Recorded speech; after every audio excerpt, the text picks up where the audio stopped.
Anwar Abbas selaku Wakil Ketua Umum Majelis Ulama Indonesia atau MUI digugat pimpinan Pondok Pesantren Al Zaitun Panji Gumilang ke Pengadilan Negeri Jakarta Pusat. Gugatan itu terdaftar di nomor perkara 415-PD-G-2023-PNJKT-PST. Gugatan tersebut didaftarkan pada Kamis 6 Juli 2023.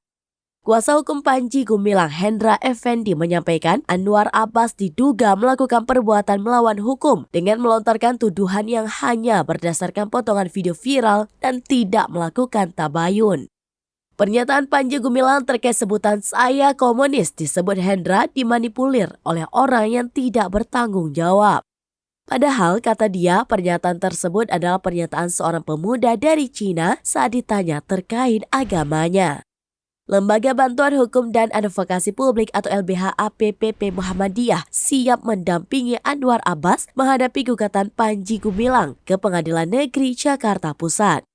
Sekretaris LBH APPP Muhammadiyah Ikhwan Fahroji mengatakan pihaknya akan bertemu langsung dengan Anwar Abbas untuk membicarakan terkait laporan tersebut.